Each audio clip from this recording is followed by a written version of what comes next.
Remue ménage. Remue ménage.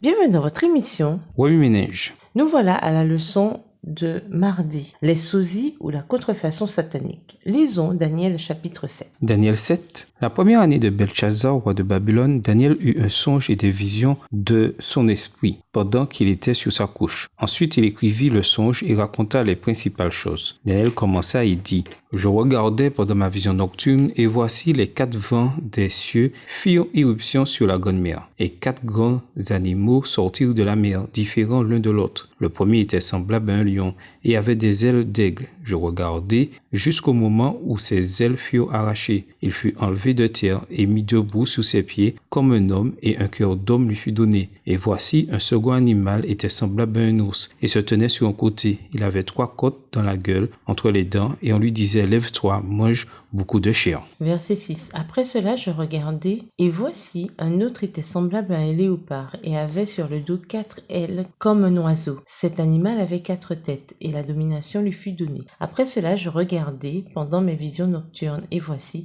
il y avait un 4e animal, terrible, épouvantable et extraordinairement fort. Il avait de grandes dents de fer, il mangeait, brisait, et il foulait aux pieds ce qui restait. Il était différent de tous les animaux précédents, et il avait 10 cornes. Je considérai les cornes, et voici, une autre petite corne sortit du milieu d'elle, et 3 des premières cornes furent arrachées devant cette corne. Et voici, elle avait des yeux comme des yeux d'homme, et une bouche qui parlait avec arrogance. Je regardai pendant que l'on plaçait des trônes, et l'ancien des jours s'assit. Son vêtement était blanc comme la neige, et les cheveux de sa tête étaient comme de la laine pure. Son trône était comme des flammes de feu, et les roues comme un feu ardent. Un fleuve de feu coulait et sortait de devant lui. 1000 milliers le servaient, et 10 000 millions se tenaient en sa présence. Les juges s'assirent, et les livres furent ouverts. Verset 11. Je regardai alors à cause des paroles arrogantes que prononçait la corne, et tandis que je regardais, l'animal fut tué, et son corps fut anéanti, livré au feu pour être brûlé. Les autres animaux furent dépouillés de leur puissance, mais une prolongation de vie leur fut accordée jusqu'à un certain temps. Je regardai pendant mes visions nocturnes, et voici sur les nuées des cieux arriva quelqu'un de semblable à un fils de l'homme. Il s'avança vers l'ancien des jours, et on le fit approcher de lui. On lui donna la domination, la gloire et le règne, et tous les peuples, les nations et les hommes de toute langue le servirent. Sa domination est une domination éternelle qui ne passera point, et son règne ne sera jamais détruit. Moi, Daniel, j'eus l'esprit troublé au-dedans de moi, et les visions de ma tête m'effrayèrent. Verset 16. Je m'approchai de l'un de ceux qui étaient là, et je lui demandai ce qu'il y avait de vrai dans toutes ces choses. Il me dit et m'en donna l'explication. Ces 4 grands animaux, ce sont 4 rois qui s'élèveront de la terre. Mais les saints du Très-Haut recevront le royaume, et ils posséderont le royaume éternellement, d'éternité en éternité. Ensuite, je désirais savoir la vérité sur le 4e animal, qui était différent de tous les autres, extrêmement terrible, qui avait des dents de fer et des ongles d'airain, qui mangeait, brisait et foulait aux pieds ce qu'il restait. Et sur les 10 cornes qu'il avait sur la tête, et sur l'autre qui était sortie, et devant laquelle 3 étaient tombés. Sur cette corne qui avait des yeux, une bouche parlant avec arrogance et une plus grande apparence que les autres. Je vis cette corne faire la guerre aux saints et l'emporter sur eux. Verset 22.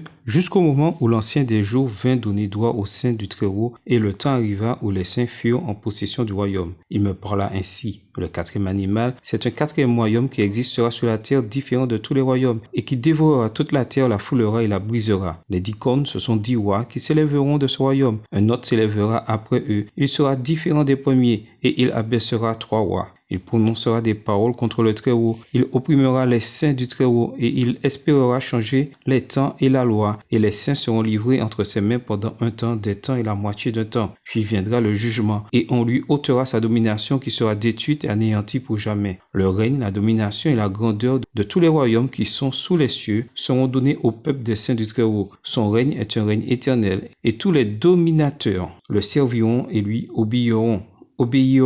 Ici finirent les paroles. Moi, Daniel, je fus extrêmement troublé par mes pensées. Je changeai de couleur et je conservai ces paroles dans mon cœur. Comme nous l'avons appris dans la section Il est écrit, le 13e chapitre de l'Apocalypse est une partie essentielle du livre. Il révèle la triade satanique et montre que Satan, le serpent ancien et le dragon, cherche à imiter l'œuvre de la Trinité céleste. Il se focalise d'abord sur la révélation du caractère et de l'œuvre de la bête montant de la mer. Certains facteurs identifiants de cette bête sont les 1260 jours, la blessure mortelle et la réclamation de l'adoration. La bête essaie clairement d'être un sosie du Christ, un double si l'on peut dire. Notez bien la ressemblance entre cette bête et la corne de Daniel 7. Elles sont identiques en période de temps, en dessin et en orgueil. Quand on analyse les caractéristiques de cette bête, on découvre son identité. Il s'agit de l'église apostate de 538 à 1798 après Jésus-Christ. Cette église tente de supplanter le Christ en tant que source d'autorité et de puissance, contrôle des Écritures, convainc les autres